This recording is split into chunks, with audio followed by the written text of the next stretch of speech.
Bom dia a todos. Quero dar as boas-vindas a todos os palestrantes, a todos os ouvintes, agradecer a grande contribuição que todos deram para que o nosso Código Tributário Nacional Interpretado fosse esse livro maravilhoso, um livro realmente de peso, né? Tanto no conteúdo como no peso mesmo, mas com certeza as ideias de todos vão contribuir para os estudiosos, para os juristas, vamos mandar também para os tribunais, para que sirva como material de consulta e fique registrado, né? O direito tributário muda bastante, mas o Código Tributário permanece na sua parte geral integralmente, né? E, inclusive, alguma coisa já poderia mudar, por exemplo, o prazo decadencial não tem mais sentido ser tão longo com o mundo virtual, o mundo eletrônico, mas ele ainda permanece e acho que vai permanecer por muito tempo. Estamos num momento bastante tumultuado, né? A cada dia aparece um projeto de reforma tributária que, na verdade, não é uma reforma, são meros remendos mal feitos, né? E essa última versão é mal feita mesmo, confusa, vai gerar complexidade e, ao mesmo tempo, vai gerar litígio, né? Ou seja, se procura simplificar e reduzir a litigiosidade, reclama-se que tem muitos valores em litígio, mas tudo isso, essas mexidas inoportunas e de forma assodada só terminam criando mais litígio e insegurança para os contribuintes e, no caso, até para os investimentos, com essa emenda aí do imposto sobre a renda, que você só vai saber em dezembro de cada ano quanto vai pagar no ano que vem, né? Agradeço a todos a colaboração. Vamos fazer 4 rodadas de debates com os autores que escreveram muito gentilmente, né? E trouxeram as suas ideias como contribuição para o mundo jurídico. Ana Carolina Dainlon, muito obrigada por você ter conseguido, mesmo em época de pandemia, ter produzido um livro tão portentoso. E, se você quiser dar uma palavrinha aí, a palavra é sua. Obrigada, professora. Bom, em nome da Enló, a gente quer agradecer muito a oportunidade, né, de ter publicado essa obra, que graças a vocês, autores, a vocês, coordenadores, para nós é uma obra de utilidade pública, realmente. Reunir tantos autores de referência, um conteúdo dessa magnitude numa obra só, realmente é motivo de orgulho para a gente e a gente só quer parabenizar todos vocês. Tenho certeza que isso aqui vai estar na mesa, esse livro vai estar na mesa de trabalho de todos que atuam na área do direito tributário. Então, muito obrigada e bom debate a todos. Obrigada, Ana Carolina. O nosso formato vai ser bem descontraído, tá? Cada autor vai ter 5 minutos para falar. Temos alguns temas assim que serão expostos, mas depois todo mundo fica livre para rebater, para concordar, para discordar, para sugerir. Temos aqui presente como autores Ana Cláudia Tume, Walter de Souza Lobato, Onofre Alves Batista, Maria Inês Muchel, Alice Greck, Fabiana Delpato Tomé, Galderize Fernandes Teles, Mariana e Andréa Cardoso dos Santos, Augusto Fiel Jorge, Antônio Elmo Queiroz e Antônio Carlos de Souza. Então, realmente é um time de grandes juristas que tem formadores de opinião que vão agora passar a colocar um pouco suas ideias. A Ana Cláudia é advogada em São Paulo, doutora em Direito Econômico e Financeiro pela USP, mestre em Direito Tributário pela PUC. Doutora Ana Cláudia, o nosso sistema tributário nacional, quais são as perspectivas e desafios? Obrigada, professora Mary, um prazer estar aqui ao lado de tantos amigos. Preferia, obviamente, estar ao vivo e a cores, não online, mas logo... Eu acredito que logo a gente vai poder voltar aí assim se encontrar. Falar dessa questão do sistema tributário nacional, das perspectivas e desafios, eu acredito que o grande desafio do sistema tributário nacional é permitir uma maior geração de negócios, coisa que hoje não está acontecendo. E não está acontecendo não por culpa, e é sempre interessante, né, não por culpa do Código Tributário Nacional, que, como a professora Mariel falou, o Código Tributário Nacional se mantém estável ao longo de todos esses anos, mas por conta de uma série de remendos tributários feitos ao longo dos anos. Ora, remendos que são aí de interesses individuais, ou seja, interesses específicos de setores, e de tal maneira que se cria aí uma colcha de retalhos muito grande em termos de legislação. Olhando, por exemplo, a legislação de PIS/COFINS, é difícil nós identificarmos uma empresa que está só sujeita à regra geral, que não está sujeita a nenhuma das exceções, que é tanto exceção, exceção, exceção. Fora isso, a complexidade também nossa é essa questão da divisão das receitas entre os diversos entes, entre os 3 entes federativos, e justamente uma divisão aí que não necessariamente leva em conta a necessidade de cada ente político, aí, cada um dos entes, né? De tal maneira que sempre tem uma questão de uma centralização grande da receita na área federal. O sistema tributário nacional, ao longo dos anos, foi crescendo em importância econômica. Se a gente pegar um horizonte aí de 20 anos, de 25 anos, a gente tinha carga tributária em torno de 27%, 28% do PIB. Ao longo dos anos 2000, a gente ultrapassou a barreira dos 30% e continuou aí bastante acima. A média da OCDE hoje é em torno de 33%, o Brasil cobra a média da OCDE e sem a devida retributividade. Então, essa questão de se reorganizar o sistema de maneira a permitir maior geração dos negócios é um grande, grande desafio.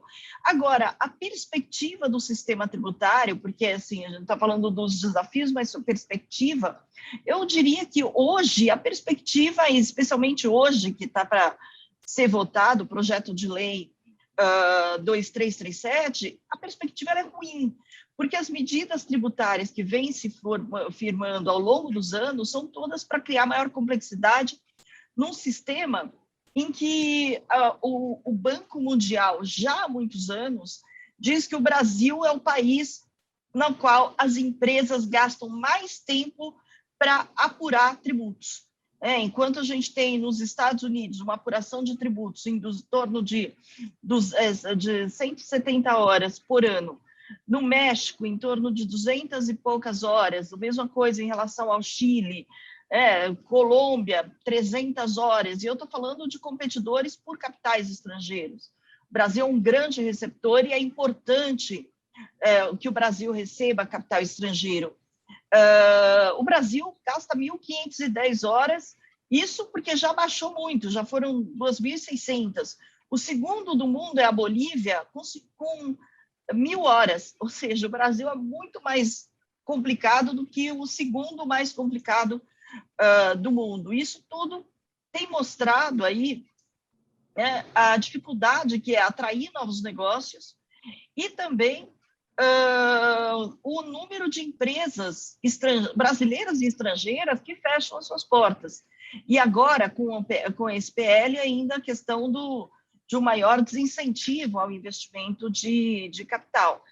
Então, eu gostaria que a gente tivesse boas perspectivas no sistema tributário, mas, de fato, hoje, a perspectiva que se vê é de manter essa complexidade por mais tempo, muito mais tempo do que a gente imaginava aí, quando começou mais forte aí a discussão de reforma tributária, voltou mais forte aí nos últimos anos, né, a discussão da reforma tributária e tudo mais, e de fato, o sistema ele acaba jogando contra o desenvolvimento dos negócios. Basta ver o número de fábricas, o quanto que o PIB industrial no Brasil vem sofrendo ao longo dos anos. Logo, logo o Brasil vai ter que importar, ou já está tendo que importar uma boa parte do que consome. Isso é muito ruim, porque significa que está sendo produzido em outros países. O Brasil é um grande exportador de commodities, então o Brasil abastece com commodities o mundo e importa aí produtos de mais alta complexidade. E só para finalizar aqui os meus 5 minutos, né, eu queria lembrar também que só para ter uma base de comparação dessa questão do desenvolvimento econômico e sistema tributário, na Alemanha, tirando a parte da previdência, que é separado, que é uma caixinha separada, a carga tributária empresarial a carga tributária do país é em torno de 24%, contra 33% do Brasil. E a Alemanha tem 40% da população brasileira.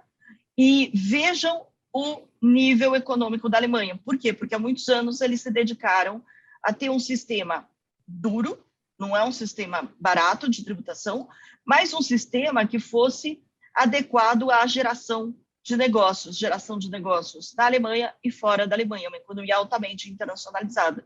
Então, eu acredito que, infelizmente, eu não vejo boas perspectivas e vejo desafios aí muito grandes. Então, agradeço aí mais uma vez aí a professora Mary Alba e agradeço a atenção de todos. Obrigada. Obrigada, Ana Cláudia. Realmente, você tocou num ponto bastante interessante, né, que é dessas cargas tributárias. O Brasil tem uma carga tributária alta e a divulgação é que essa carga não vai aumentar. Pode até ser que não aumente, mas ninguém paga carga, paga tributo. E o tributo, especificamente, vai aumentar. Então, é uma coisa que a gente precisa estar alerta para o discurso, né?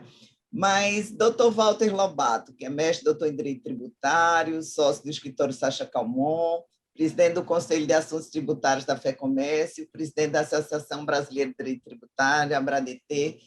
Nós precisamos de um novo modelo de tributação, doutor Walter?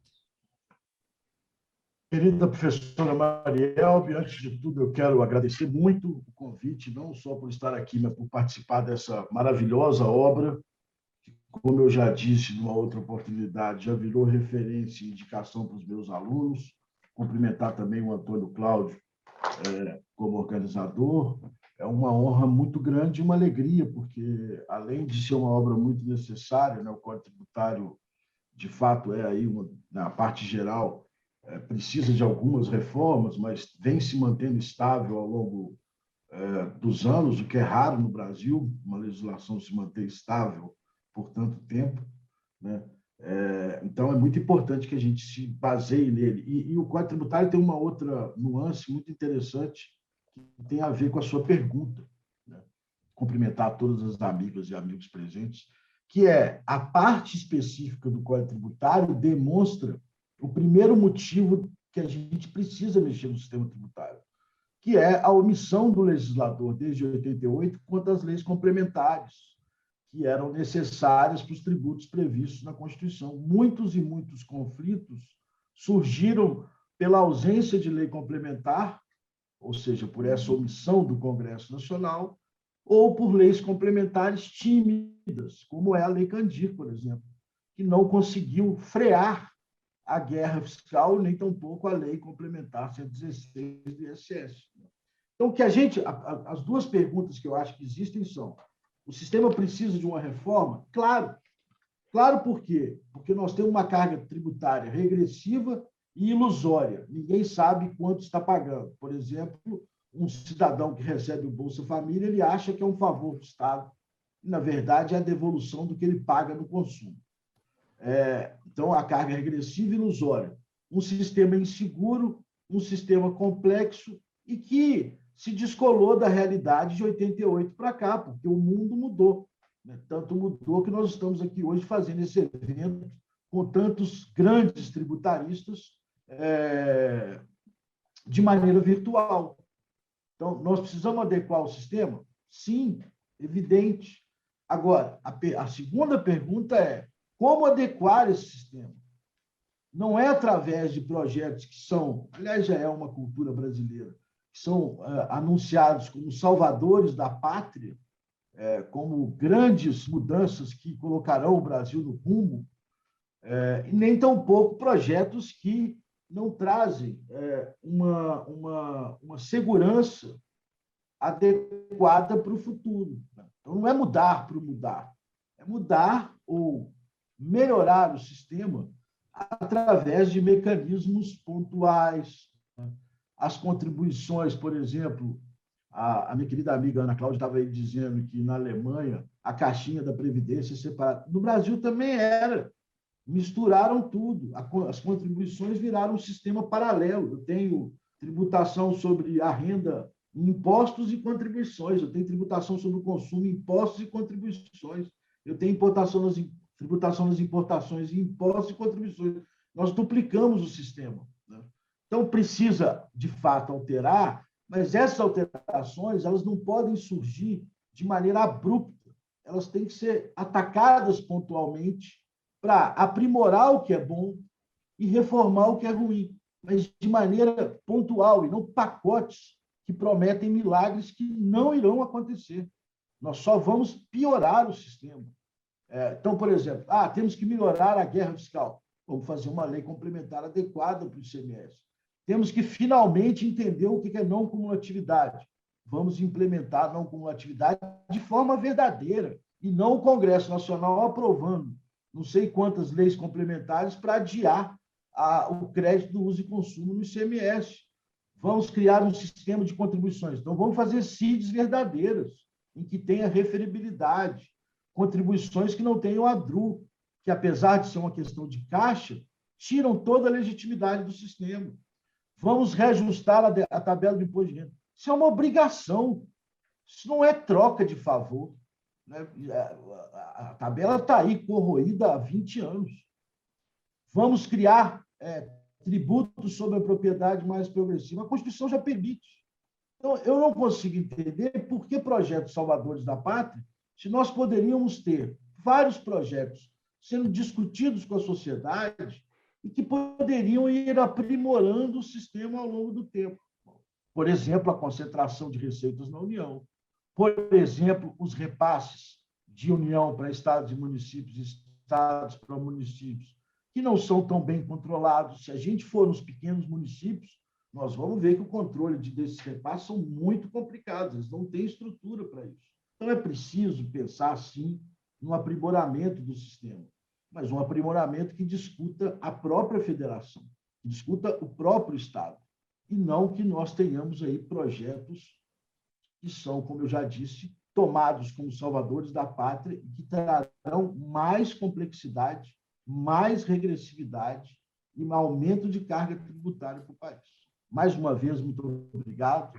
Eu quero ouvir muito aí o meu professor Onofre, que eu tive a honra de ser coautor ou coadjuvante nos artigos que escrevemos juntos nessa obra. Obrigada, doutor Walter. Realmente você tocou num ponto interessante, que é a questão da concentração de receita da União e a retirada do repasse dos municípios e dos estados, coisa que agora foi muito bem feita de forma escancarada, porque reduziram o imposto sobre a renda, né?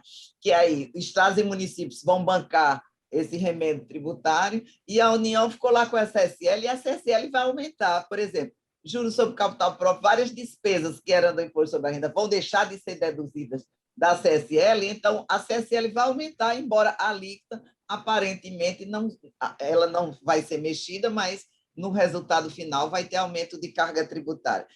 O mais engraçado é que nas apresentações eles esquecem a alíquota do CSLL, né? Ninguém fala dela. Não fala, não, e ninguém está falando nisso, né? Inclusive, naquele monte de revogações que tem lá, eu ainda não consegui ver todas para saber exatamente o que vai aumentar mais de forma subrepetícia. Obrigada. Agora, doutor Onofre Alves Barreto, ex-advogado-geral do Estado de Minas, doutor em Direito pela UFMG, pós-doutoramento em Direito, Democracia e Direitos Humanos pela Universidade de Coimbra, professor associado da graduação e pós-graduação da UFMG. Doutor Onofre, essa longevidade do CTN e mudanças acontece. Precisamos de um novo código ou esse ainda vai poder continuar aí por mais tempo? É um prazer estar aqui, Marielbe. Eu pegando carona na fala do Walter, né? Nós temos a parte geral do Código Tributário Nacional, que eu concordo com você. Eu acho que vai durar pelo menos mais uns 30 anos e espero que dure. Talvez a gente precisasse fazer uma nova parte geral, direito tributário das contribuições. Porque essa fraude contínua à Constituição, né? Esse ataque contínuo à Constituição, que é feito desde a promulgação da Constituição de 88, ele não parou, né?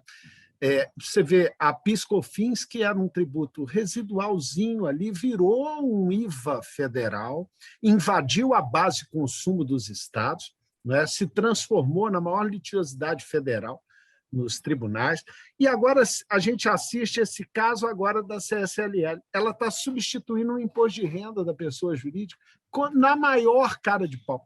O interessante é que a fraude à Constituição ela é uma fraude sorrateira e ela vai devagarzinho. Ela vai, e o Supremo, não, aí tá, é igual o CSLL de banco, 50%. Você fala assim, isso não é confiscatório? Se isso não é confiscatório, eu não sei mais o que é confiscatório. Você imagina que no spread bancário a União é sócia em 50%. É uma coisa assustadora. Você fala, os bancos vão brigar? Não. Por quê? Porque vai repassar no custo do dinheiro para o tomador de dinheiro, que é quem não tem capacidade contributiva. É por isso que o país não anda para frente. Você imagina que o tomador de dinheiro ali vai pagar um custo desse tamanho. Ou seja, as contribuições elas funcionam como uma cilada no país e é uma deturpação do modelo que foge a tudo que a gente tem no sistema, na parte geral do Código Tributário Nacional. Está merecendo um novo Código Tributário das contribuições adicionais, um deturpado, né? Um todo ruinzinho mesmo, um que exponha essa disfarçatez que é o direito tributário das contribuições, essa farsa que é o direito tributário das contribuições, e é todo federal, né? É todo federal. É uma coisa que gera no país concentração de poder em detrimento dos entes menores, e concentrar poder é destruir a democracia. Né? Você faz uma ode à democracia e uma homenagem à tirania, centralizando o poder financeiro no órgão central. Né? E isso daí é um desastre para o país, a meu ver, em todos os sentidos. Então, eu não creio que a parte geral mereça reforma, né? E ela talvez alguns retoques, como teve na Lei Complementar 118, alguns retoques pontuais. Isso aí, naturalmente, precisa ter. Mas é curioso, só gastando o último minuto, a gente fala que a gente teve 2 Marshall fundamentais, né, na história americana. Um no início do século XIX, que ele falava uma coisa assim, todo mundo decidiu de um jeito, aí o Marshall, no final, decidiu de outro. Aí todo mundo, gente, o Marshall tinha razão. Outra sessão, todo mundo decidiu igual o Marshall e ele decidiu igual o outro. Mas por que você não mudou? Por causa da estabilidade, segurança jurídica. O direito não convive bem com mudanças abruptas e repentinas. E o outro Marshall, o Turgot, lá dos anos 60, 70, aí, que foi absolutamente disruptivo com a questão racial e do preconceito nos Estados Unidos. Né? Aí você fala assim, mas você está falando os dois são importantes? Mudança mesmo é quando o sistema, mudança disruptiva, é necessária quando o sistema entra em colapso. No mais, a grande homenagem que se deve prestar no direito é a segurança jurídica. E não me consta que o Código Tributário, em especial na parte geral, precise de mudança disruptiva. Então, deixa ele quietinho. Vamos fazer retoques pontuais nele, né? E deixa o disruptivo para outra coisa, porque no tributário eu tenho a impressão que tudo que é disruptivo é como se fosse uma bomba atômica, destrói tudo e gera litigiosidade. Muito obrigado e perdoe ter me alongado, Marielbe, é que essa questão realmente empolga. Não, mas foi super importante, né? E, na realidade, a gente está fazendo ajustes pontuais e muito ruins, né? Porque eles estão vindo aí cada vez mais para aumentar a carga tributária, embora o discurso seja de melhoria, né? Eu digo que é a reforma de pioria, embora diga que é de melhoria, né? Antes a gente fazer reforma tributária numa pandemia com cofre vazio, isso é igual fazer compra no supermercado morrendo de fome. Você compra muito mais do que você precisa, né? É um desastre. Não, em 4 etapas, pode até ser feita em 4 etapas, mas tem que ter uma visão global, porque está todo mundo esquecido que, além desse aumento aqui, a CBS está lá o projeto para ser... mas já vamos entrar nessa discussão. Agora vamos... Maria Inês, doutora em Direito Tributário pela FMG, coordenadora do IPET-PH, ex-conselheira do CAF, advogada E a tributação da renda nessa segunda fase da reforma, como é que fica? Pois é, né, e eu ouvindo aí vocês falando, Onofre, o Walter, a tributação da renda está sendo altamente excessiva, né? O CTN ele prevê aí a tributação da renda, mas a tributação da renda do Brasil ela sempre teve atrelada muito à capacidade contributiva, à não confiscatoriedade, e é justamente isso que a gente não está encontrando nessa reforma, né? Você veja que, como o Onofre estava dizendo, esse aumento de tributação ele é provocado com relação à renda, não apenas pelo imposto de renda, mas pela CSL, e com uma calibragem muito mal feita quando também se tributa o dividendo. Então, você aí aumenta a tributação sobre investimento produtivo, uma vez que você considera tanto o valor pago diretamente pelas empresas, né, para fins de tributação do lucro, como também o valor pago pelos sócios e acionistas, a título de imposto de renda, quando recebem esses mesmos lucros como dividendos. Então, não tem como a renda não estar sendo excessivamente tributada. Nessa proposta, que parece que vai hoje mesmo à votação, vamos aguardar, né? Nós teremos uma oneração, um aumento de tributação da renda que vai subir dos atuais 34% para 43,2%. Se isso não é altamente excessivo, eu não sei efetivamente o que é. E considerando também que a gente tem a CBS, como vocês bem colocaram, nós estaremos chegando a uma situação de tributação confiscatória.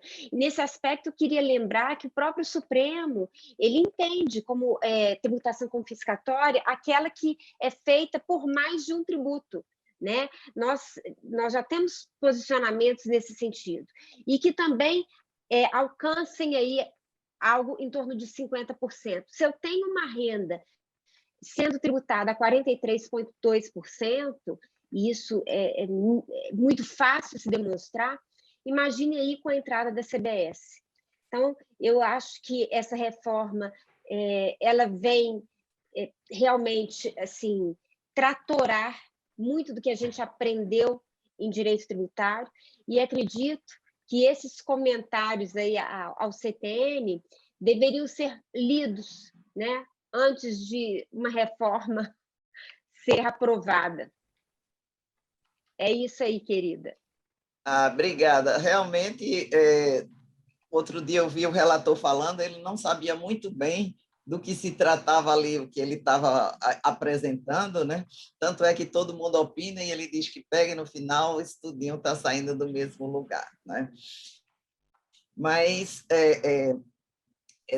o lucro presumido agora vai ficar preocupante, né? Principalmente se vier CBS. De repente, reclamava-se da pejotização, agora vamos ter a individuação, o povo voltando para a pessoa física, porque pode ser que seja melhor, né? Fabiana, mestre e doutora em Direito Tributário pela PUC, professora da PUC, do IBET, advogada, o que é que você acha de tudo isso? Bom dia, que prazer imenso estar aqui com vocês. Que lindo ver esse Código Tributário Nacional aqui interpretado. Ele, legislação extravagante, está maravilhoso. Artigo por artigo, realmente, isso faz todo um diferencial. E nós estamos vivendo um momento ímpar, né? Não no sentido positivo, mas realmente um desespero, né?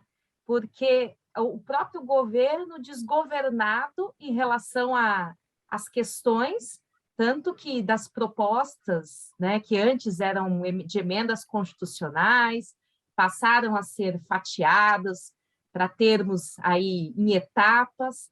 A primeira etapa, que era a CBS, no início, ano passado, meio do ano passado, pedido de urgência na tramitação, parecia que ia até o fim, só que quando se para um pouco para identificar, para examinar as peculiaridades de cada setor e a carga tributária que isso vai trazer, a exigência de tributos que isso vai trazer, percebe-se que essas pretensões de alteração são feitas muito de modo impensado, muito de modo simplista até. E agora, novamente, isso sendo trazido também para o imposto sobre a renda, né? Em nome de simplificar a tributação, em nome de distribuir melhor, em nome de evitar a pejotização, como muito bem disse a professora Marielbe. Só que, em nome de tudo isso, se coloca vários setores, vários tipos de empresa, várias atividades completamente diferentes dentro do mesmo balaio, dá o mesmo tratamento para elas, né? E sem pensar propriamente nas consequências que isso vai trazer para o sistema como um todo, para a roda giratória ali, para as engrenagens da atividade econômica como um todo, né? Eu acho que uma das grandes dificuldades aqui no nosso país é não só a complexidade do sistema tributário, mas a insegurança que os empresários têm, porque é muito complicado você dar uma resposta se é devido ou não um tributo, porque num primeiro momento ele não é, e de repente ele passa a ser, de repente há alterações, mudanças de entendimento. Então, uma insegurança jurídica muito grande, que, de certo modo, o Código Tributário Nacional, até mesmo por essa estabilidade que foi aqui comentada, né, ele sofreu poucas alterações, pontuais alterações, ele levou um tempo que acaba sendo importante para amadurecer a interpretação. Então, a própria questão de decadência e prescrição, né, termo inicial, forma de contagem, 5+5, foram tantas as controvérsias, foram tantas as teses e tanta insegurança jurídica, chegou um momento que, gostemos ou não, mas pelo menos a gente chega a uma conclusão do que o judiciário entende para uma boa parte das situações, né? Dando um pouquinho mais de estabilidade. Na medida que se pretende mexer estruturalmente com tudo isso, é como se derrubássemos as balizas do sistema para reconstruir um novo. Só que, durante toda essa fase de reconstrução, voltamos a ter essa insegurança jurídica, né? Então, todas as propostas de reforma tributária voltam à tona com esse tema, como se fosse algo muito simples, mas quando você vai olhar uma determinada forma de tributação, uma determinada terminologia, uma palavra qualquer que é empregada como possibilitando a tributação ou não, como um diferencial, surgem inúmeras controvérsias quanto a isso. Então, essas mudanças feitas assim, de um modo apressado, simplesmente passar para dizer que vai aprovar alguma coisa, né, isso é muito perigoso, porque além das consequências imprevisíveis, né, que podem até ser previstas, mas que isoladamente, rapidamente assim, acabam passando, voltamos a discussões que às vezes já se levou anos para consolidar o entendimento, e agora que está consolidado, vamos alterar aquilo e voltamos a estaca zero, né? Então, acho que todo o nosso código, eu acho que ele traz essa estabilidade, realmente na parte específica, seria bom termos leis complementares, principalmente de contribuições, como foi mencionado aqui, que à época não tínhamos essa disciplina, mas a estabilidade dele, eu acho que é um dos pontos que ajuda a minimizar essa insegurança que cada dia cresce mais, né? Você sabe se vai criar uma empresa, ou se de repente você vai desfazer a empresa para fazer um planejamento apropriado. Então, gera insegurança e gera problemas na economia em relação a isso. Então, apenas alguns comentários, mais uma vez reiterando meu prazer, minha satisfação em participar desta obra, desta primeira rodada de debates. Obrigada, professora Fabiana. Realmente, do jeito que está essa proposta, vai ser melhor você pegar o dinheiro e aplicar no mercado financeiro a 15% do que receber lucro da pessoa jurídica tributada a 20%, né? E uma coisa absurda é a irretroatividade que está sendo assim desrespeitada descaradamente, né? Porque juros de capital próprio até agora, ele deixa de existir e acabou. Se pagou, se não pagou, não paga mais, né? Quer dizer, até pode pagar, mas com a tributação. E também a questão de você ter os lucros, né? Então, os lucros que você teve até esse ano, não existe a previsão de serem respeitados, como todas as outras reformas. Na realidade, essa só quer arrecadar, né? Mas Galderize, advogado, mestre em doutor em Direito Tributário pela PUC, professor do IBET, coordenador da Advocacia no Contencioso Tributário do IBET, juiz do TIT. O que é que você acha de tudo isso? Primeira coisa que eu acho, professora Marielba, é que eu ganhei um presente. Um presente de poder estar aqui hoje, aprendendo com vocês. Agradeço a gentileza da lembrança do nome. A obra, de fato, para mim, é necessária, tanto para o âmbito do dia a dia de quem está advogando, como quem está dando os primeiros passos. Vejo que é uma revisitação de uma obra de 1966. Se formos pensar em base tributária, Constituição 1988, Lei de Execução Fiscal 1980, Lei de Telecomunicação, lembrando agora você falando do Tribunal, 1997. Quantas mudanças tivemos no mundo posterior a essas enunciações? Temos algumas atualizações realizadas, em parte, desses suportes físicos que eu falei aqui, mas o CTN se tornou aí algo menos tocado. E ouvindo aqui os professores, inclusive a professora Fabiana, foi minha primeira professora no COGEAI, aqui quando fiz especialização, primeira aula, já foi com esse tamanho de informação que eu recebi. Eu penso aqui, professora Marielbe, uma pergunta que eu me faço há algum tempo.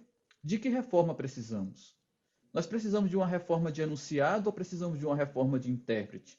E eu faço essa indagação porque nós temos hoje, como grande pauta em discussões de repercussão geral, temas tributários. E aí me faço uma outra pergunta. Qual é a referência tributária que nós temos em tribunais superiores, em especial STF? Buscando o STF, chego aí a Leomar Balieiro, desde 1976 não está mais entre nós, e como explicar algumas situações que a exclusão do ICMS da base de cálculo PIS/COFINS é matéria constitucional, mas a exclusão do ICMS-ST é matéria infraconstitucional, sendo que já foi definido que o ST é só modalidade de cobrança e não tributo novo. Como explicar que a exclusão do ICMS da CPRB não pode ocorrer, mas do PIS/COFINS pode ocorrer?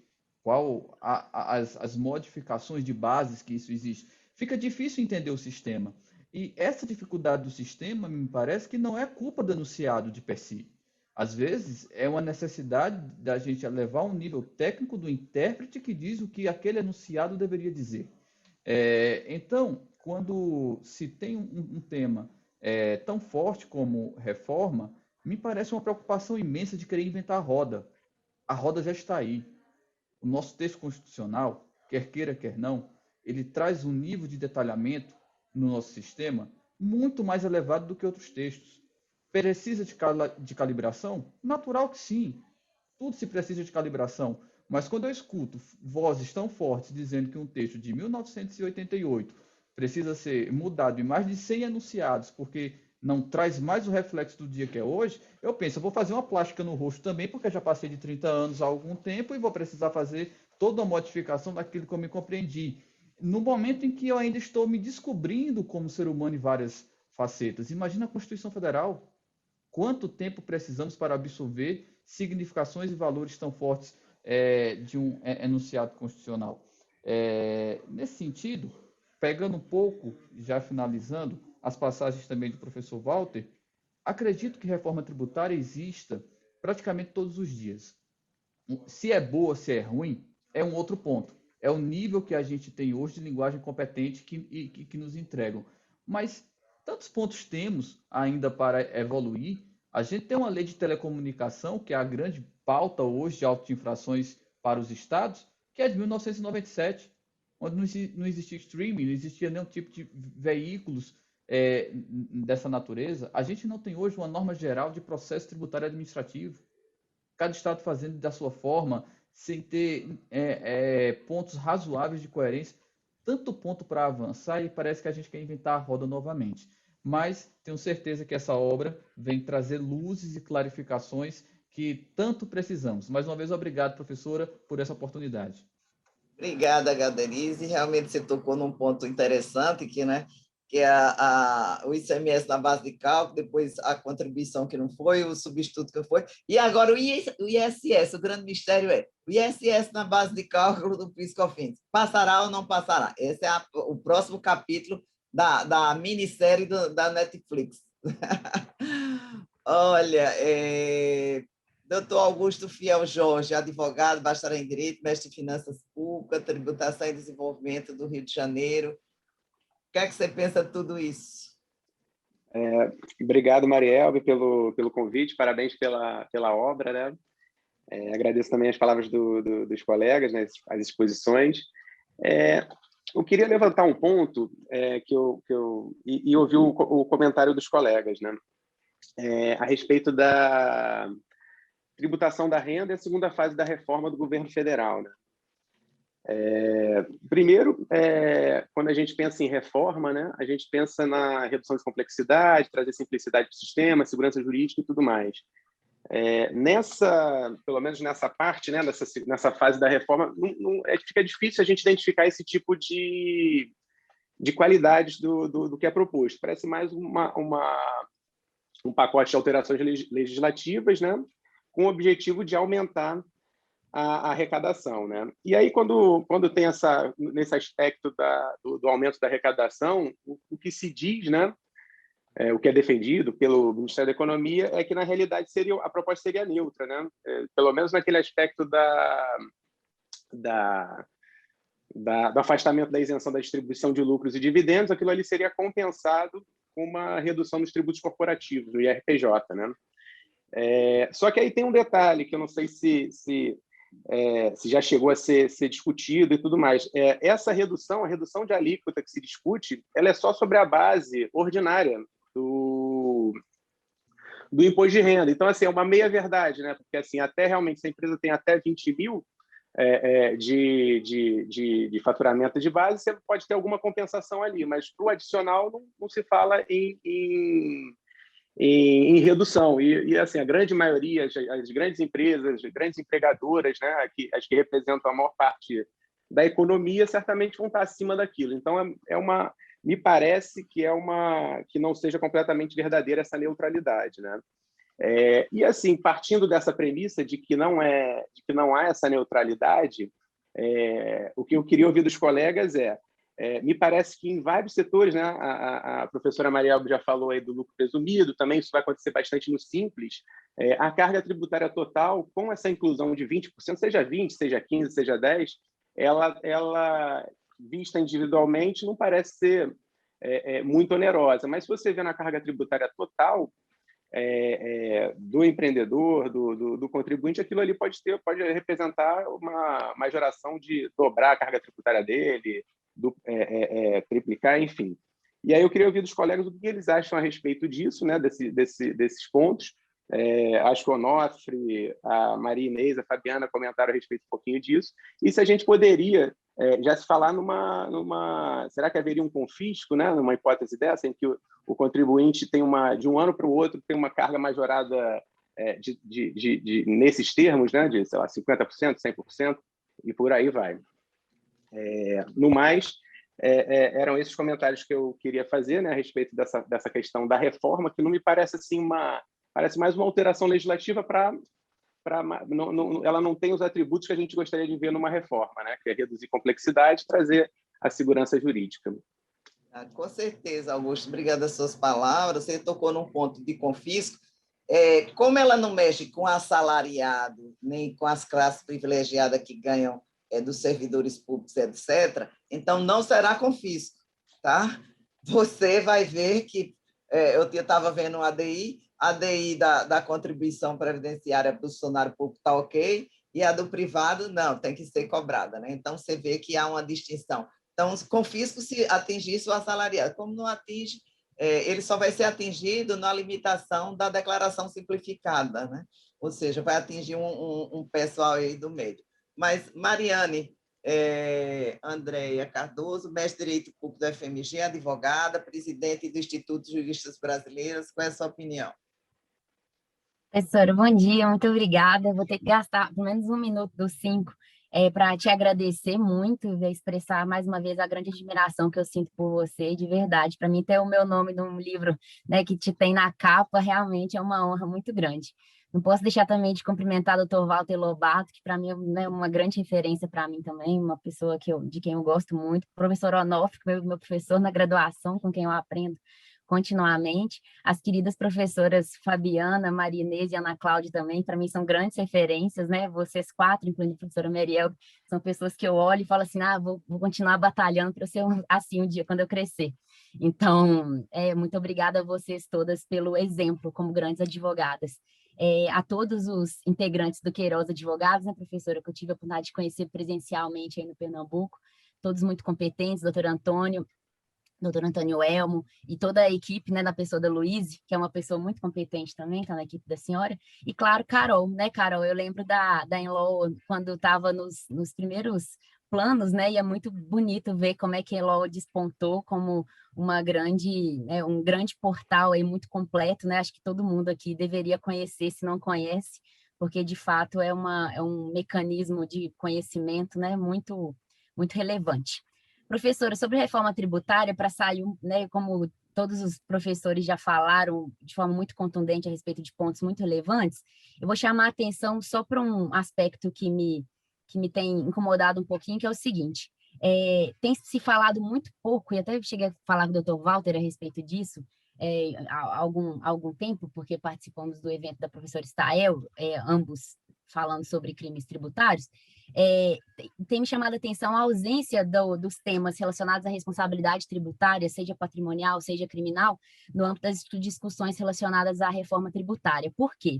Primeiro, porque o âmbito da responsabilidade é muito importante para trazer efetividade para como os contribuintes se posicionam em relação aos deveres tributários impostos pela legislação. E segundo, porque é um ponto de muita fragilidade no quesito atração de investimento mesmo, né? Os contribuintes como um todo ficam, né, e os responsáveis, pessoas físicas por trás dessas grandes empresas, ficam muito fragilizados, com medo, né, de serem responsabilizados de forma indevida, justamente um cenário de tamanha insegurança jurídica. Para mim, talvez o mais disruptivo nesse momento, né, em discussão de reforma tributária, seria, na verdade, o Supremo passar a decidir de forma coerente e passar a decidir naquilo que é da sua competência e não ficar extrapolando o que já diz a lei e o que já diz a Constituição, né?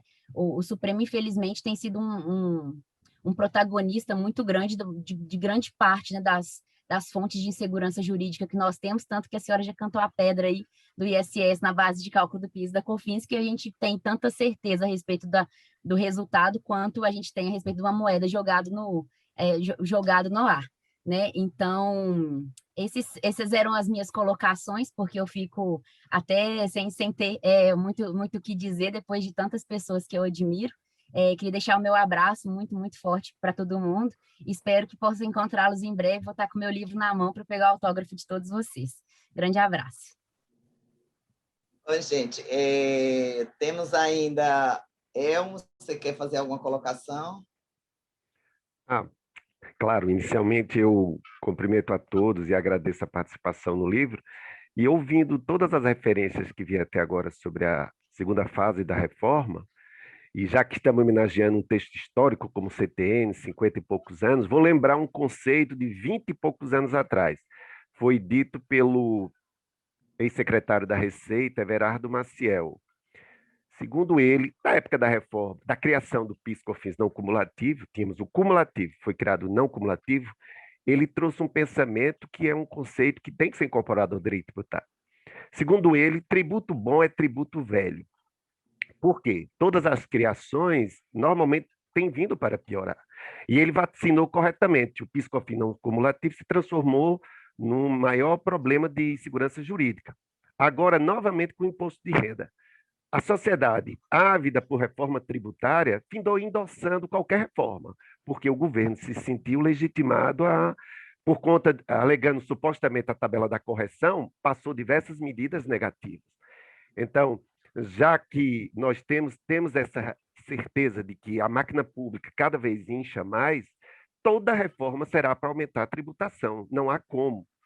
Então, já parte do CTN, que tem 50 anos, esse grande pensamento tem sempre que ficar, nunca se deve pedir novas legislações, porque sempre irá piorar. Então, eu acho que a conclusão de todos estarem reclamando dessa segunda fase do imposto, da reforma do imposto sobre a renda.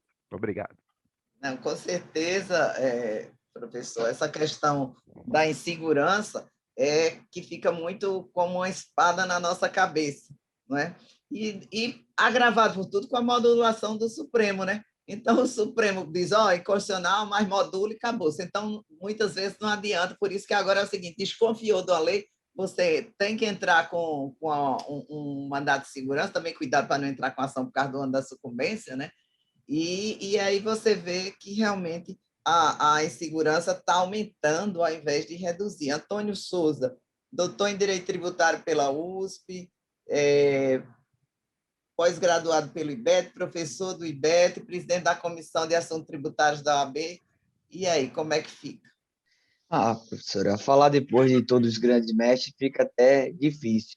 Mas o que eu teria para contribuir é que a impressão que eu tenho quando a gente fala em sistema tributário, em reforma, em mudar o código ou coisa do tipo, é que no Brasil se quer fazer uma construção de uma casa começando pelo telhado.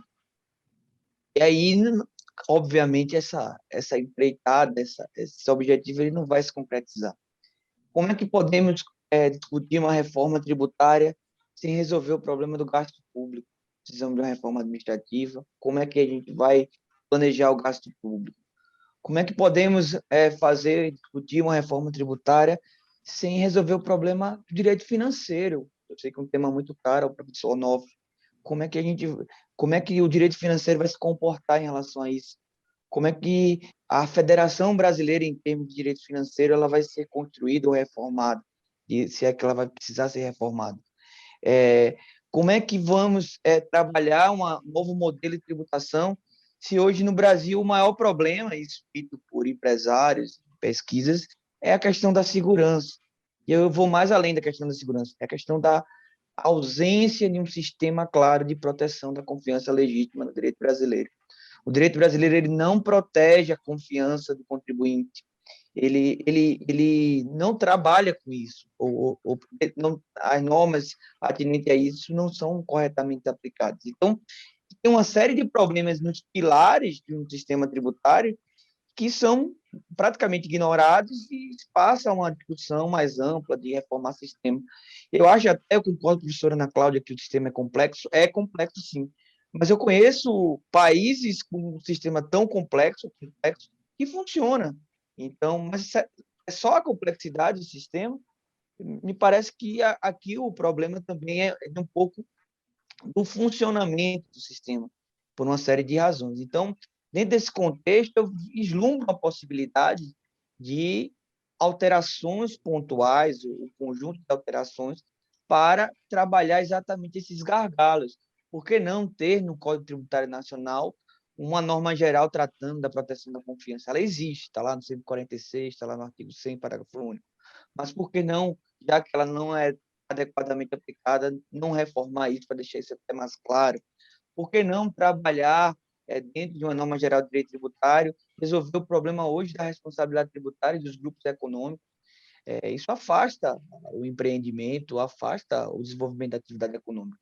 O empresário precisa saber até que ponto ele poderá ter um bem de uma outra empresa ou um bem particular atingido em função de um débito tributário.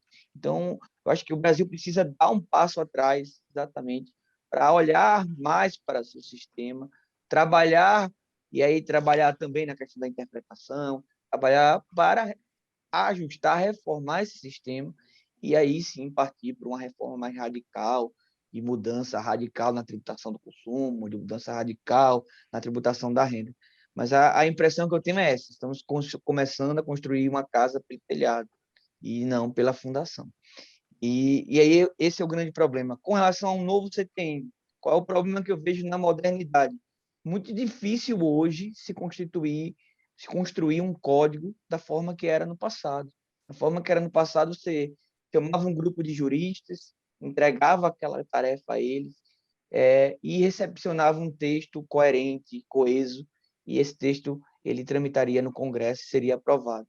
Hoje, é possível fazer um grupo de juristas e desenvolver um texto, mas como esse texto vai sair do Congresso, ninguém sabe. Então, é muito difícil hoje trabalhar com codificação do zero. Então, eu acredito muito mais numa alteração pontual do nosso CTN do que uma construção de um novo código. Então, são essas breves considerações e palavras sobre o nosso código. Eu sou entusiasta dele também. É uma obra longeva, uma obra que tem seus méritos, muito mérito, sobretudo a parte geral. E eu acredito que um conjunto de alterações pontuais poderia, sim, melhorar o funcionamento do sistema. Obrigada, doutor Antônio. Eu acho que tudo pode ser aperfeiçoado. O problema é que aqui você colocou bem, quando pensa em aperfeiçoar, é para piorar, né? Doutora Alice, quer dar uma palavrinha? Advogada no Rio Grande do Sul, escritório novo que eu acompanhei agora, né? E professora de pós-graduação. Eu quero só agradecer, é uma honra estar junto com esses nobres colegas.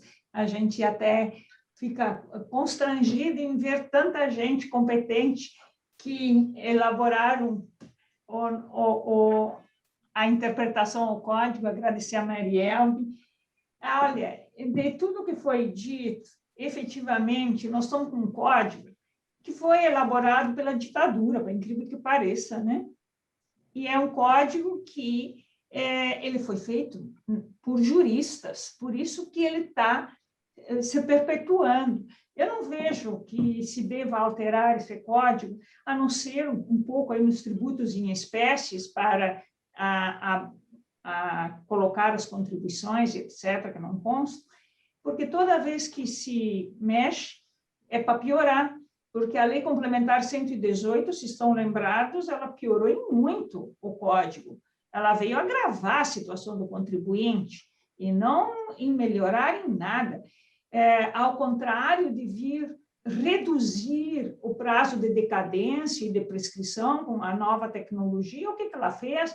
Ela veio ampliar o prazo de prescrição, uma vez que basta o despacho do juiz para interrompê-la, não mais a citação válida. Enfim, é bem complicado se nós partirmos desses princípios.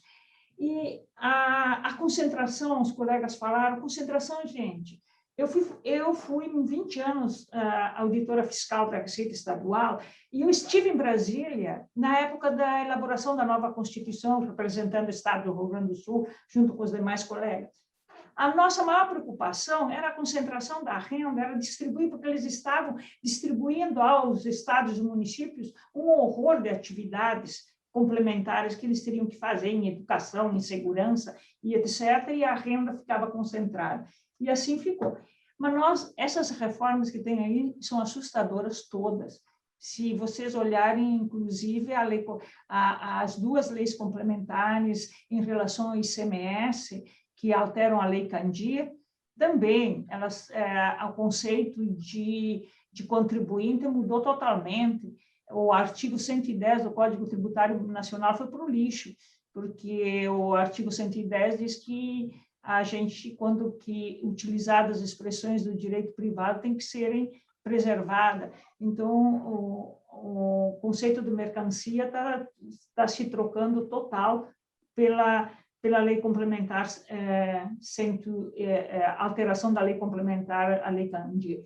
Enfim, e essa que está aí, Marielbe, só discordo contigo de uma coisa. Tu disse que o pessoal vai deixar de distribuir lucros no ano que vem, exceto os prestadores de serviço, advogados, jornalistas e etc., que nada mais é do que o seu próprio salário, eles vão ter que distribuir e vão pagar os 20%. Quer dizer, acho que os prestadores de serviço, além do PIS e a COFINS, que eles estão sendo, na unificação, sendo extremamente prejudicados, na distribuição de lucros são os que vão pagar. E a falácia de que estão beneficiando com a correção da tabela é pior do que a história do bode. Colocam o bode na sala, aí, quando saem com o bode, todo mundo aplaude. Só que o bode não devia ter entrado na sala nunca. A correção deveria ter ocorrido anualmente, de forma automática. Obrigada. Obrigada. Prazer estar com Realmente, vocês aí. olha, realmente essa questão, claro, que os prestadores de serviços vão ter que continuar distribuindo lucro. E aí, onde é que está? Essa emenda é a vingança, né? Que é a vingança exatamente contra essas pessoas que eram pejotizadas e comparando com o assalariado, que é uma coisa absolutamente incomparável, né? O assalariado tem 13º, férias FGTS, um terço de férias, não tem risco, chova ou faça sol, os funcionários públicos, nada contra eles, mas todo mundo na pandemia ficou na mesma, enquanto empresas fecharam, houve desemprego, perderam salários. Então, é se comparar coisas incomparáveis para justificar a tributação do lucro e dividendos. Gente, está aberta aí, a gente ainda tem mais 10 minutinhos. Doutor Onofre quer emitir aí sua opinião, que já botou aqui no chat. Está fechado o som, Onofre. Hoje em dia é o drama, né? A gente bater um papinho com o mudo. É a tradição. Mas não, o que eu estava dizendo é quando foi comentada a questão dos juros sobre capital próprio, nessas reformas aí, eu chamo isso aí de ensaios atabalhoados, né? Essa questão da extinção dos juros de capital próprio casa com aquela questão que eu falei da CSLL, né? Na hora que acaba com os juros sobre capital próprio, você força o empresário a correr no banco. Na hora que chega no banco, você tem uma tributação de CSLL de 50%. Então, você fala assim, do spread carrega-se metade, é o sócio ali.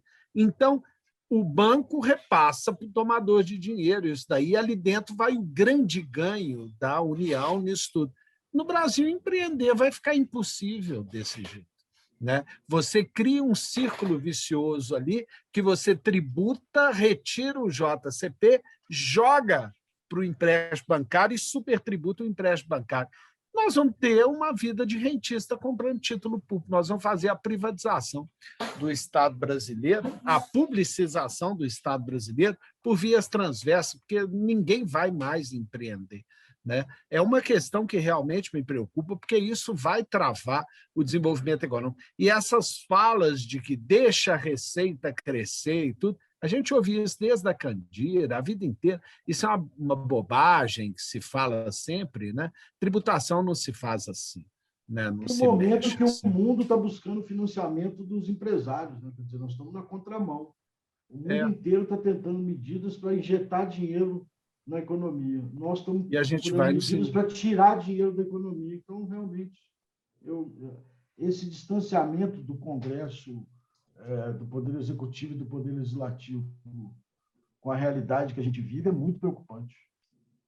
E a questão grave, Walter, que você levantou... E ainda tem um outro ponto, Onofre, que eu queria até colocar, é a diminuição gradual da alíquota do imposto de renda, ainda condicionada a aumento de arrecadação. Onde já se viu isso?